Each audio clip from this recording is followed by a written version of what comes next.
کال به تیر شي څه به کوي یاره جی سالګره مناوو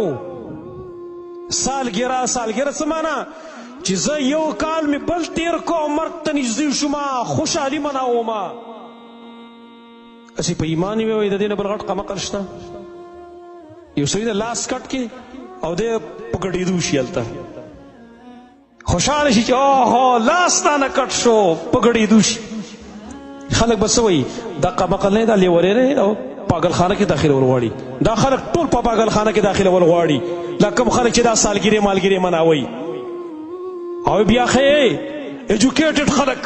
تعلیم یافته خلک په ځان ته وایي اخبار کې به م راغلي سیبه ویډیو مې کړي په سوشل میډیا باندې په فیسبوک په واټساپ باندې به شیر کوي د پلاني سالګره ده کیک کټ کې او پړقې ورته ورکړي یو کال د مرګ ته نږدې شول او دی خوشحاله دی یو کال تیر شو ته په دې فکر وکړه په دې یو کال کې ما څه کړي دي ما آخرت له څه وکړه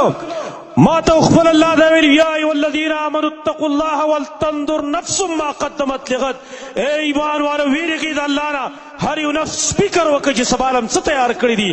زمونږ خپل الله ته مخامخ کېدل دي خپل الله ته ودرېدل دي زمونږ الله به زمونږ نه تپوسونه کوي او حدیث کې راغلی دي لا تزول قدم عبد یوم القیامة حتی یسأل عن اربع د یو سړي قدم به د خپل ځای نه په ورځ د قیامت ونه خوځېږي څو پورې چې د څلور خبرو تپوسونه ترې نه شوي عن عمره فیما افناه عمر دې په څه کې ختم کو وعن شبابه فیما ابلاه ځواني دې په څه کې سړه کړې وه وعن ماله من این اکتسبه وفیما انفقه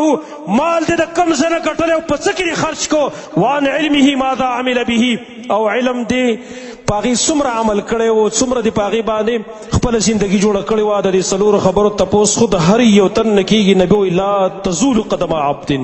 نکیره ویلې ده لا تزول قدم عبد یو بنده هم د خپل ځای نه ونه خوځېږي ځای په ځای باندې ولاړې وخشعت الاصوات للرحمن خاموشي د رحمان ذات د وجې نه څوک به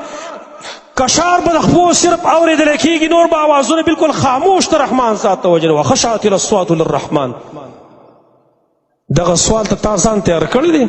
دا څه د دنیا امتحان خو نه دی چې صیبه جګونه او بړې تا د نقلونه ډک کړي هلته بیا راوالي د څه نقل شی دی د څه نقلونه مقلونه خواته چلیږي نه